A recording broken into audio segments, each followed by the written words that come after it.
Hello everyone, this episode is called WWE Raw, September 2nd, 2013.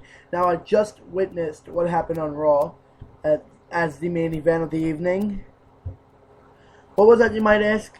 Well, it happened to have been the McMahons, or Triple H and Stephanie, forcefully making it, in the end, with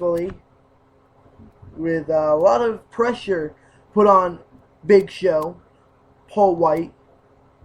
Put a lot of pressure on Paul White, aka The Big Show, into doing his signature move, the WMD, Weapons of Mass Destruction, which is the single-handed knockout.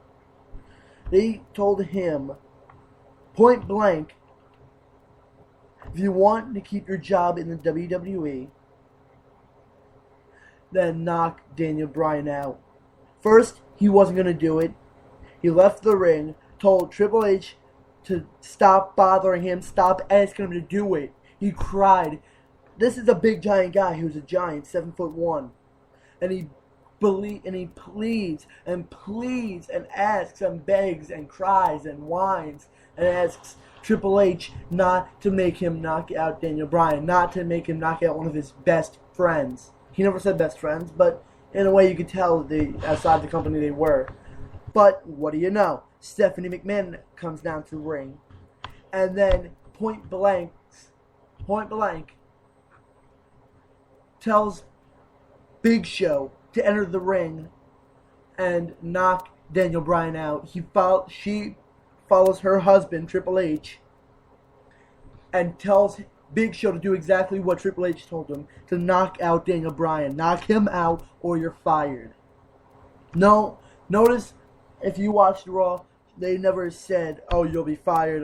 But you could tell by the way they were acting that they were going to fire another person other than Cody Rhodes, which, by the way, Cody Rhodes faced Randy Orton tonight and ended up losing. And the stipulation was, if Cody Rhodes loses to Randy Orton, Cody Rhodes will be fired. And that's what just happened as well tonight on Raw. Randy Orton beat Cody Rhodes, causing him to be fired. So no more Cody Rhodes over every week on Raw or SmackDown and Damian Sandow. No.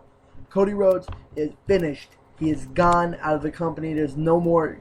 You're not going to see him for a while, if anything. If anything, you're not going to see him for a few months, maybe years, but not for a few weeks. No, probably for not even over a few months, in my opinion. But who knows? You don't know. We don't know what Triple H or Mr. McMahon or the creative storyline designers are going to do with Cody Rhodes. We don't know if maybe 6 months or 4 months or 5 months down the line they may bring him back for a storyline return, or even a year or two from now. But as we also know, Ted DiBiase left the company. Ted DiBiase, which we haven't seen in over a year. We saw him one time before he decided to leave the company, and that is the night when John Cena and CM Punk, I think it was, John Cena and CM Punk were in the ring. This was right before, what was it, Extreme Rules, I think it was? When John Cena was to face CM Punk for the title. But, whatever. I forgot what it was about. Oh, yeah, it was. They were going to fight, CM Punk was going to fight John Cena for the WWE Championship at Extreme Rules, I think it was. And they had the entire lumberjack around the ring to make sure no fights broke out. And apparently Ted DiBiase was a part of that lumberjack.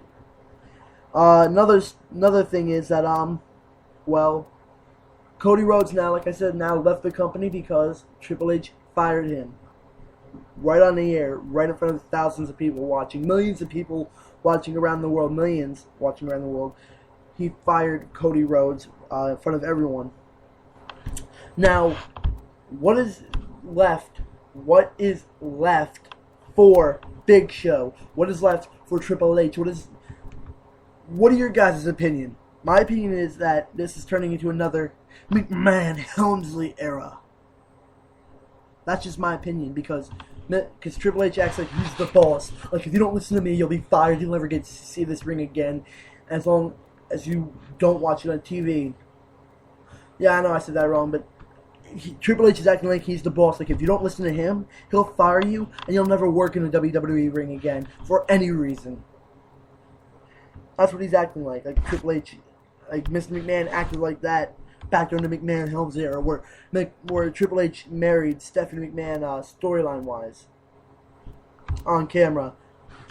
Well, this is going to be a short episode, probably like 5, 6, 7 minutes tops, because I just want to get this off my chest. I know it's just a storyline. I know it's just television. I know it's just WWE doing what they have to do to entertain their audience. But this is also driving me crazy. Like, why would the McMahons or Triple H? Because Triple H, to me, seems like the type of guy that outside the company you can get along with. But on camera, he's like the type of person that, oh, well, you don't want to listen to him, otherwise he'll fire you. And if you don't listen to him, he'll fire you. If you listen to him, you do the wrong thing in your mind, but keep your job. So please let me know on Facebook, on not Twitter, on Facebook and on my YouTube page, what you guys think. Do you think this is becoming another McMahon-Helmsley era, but this time something like Levesque or Levesque-McMahon era or something like that? What do you guys think this is turning into? Because to me it seems like it's repeating the McMahon's-Helmsley era, like Christian said last week. I think it was maybe 2 or 3 weeks ago, if not last week. He said that, I don't remember how he said it, but I'm going to say it in my own way. If you forget the past, you're bound to repeat the past. Which means the McMahons must have forgotten about the past, because it seems like that they're repeating again the McMahon-Helmsley era is what I keep repeating over and over again right now, because that's what it seems like they're repeating. It seems like they're repeating that era over and over again right now in front of us on television, which is the lamest and dumbest thing you can ever think of, because because what would you rather see? Fresh, new, or repeated storylines, but with different people, different circumstances, where that's the only thing new, but storyline-wise, it's repeating? Please let me know, because I'm getting sick and tired of this. I mean, it's the McMahon-Helmsley era all over again.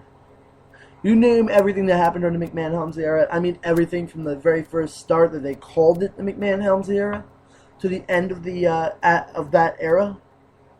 You line all them up, every match, every storyline that involved the storyline, every match that involved the storyline, every promo that involved the storyline, and you add that with what's happening right now on WWE Monday Night Raw each and every week so far since, SummerSlam, you could see that they're trying to repeat and reenact everything that happened during the McMahon-Helmsley era, but with maybe a few things changed.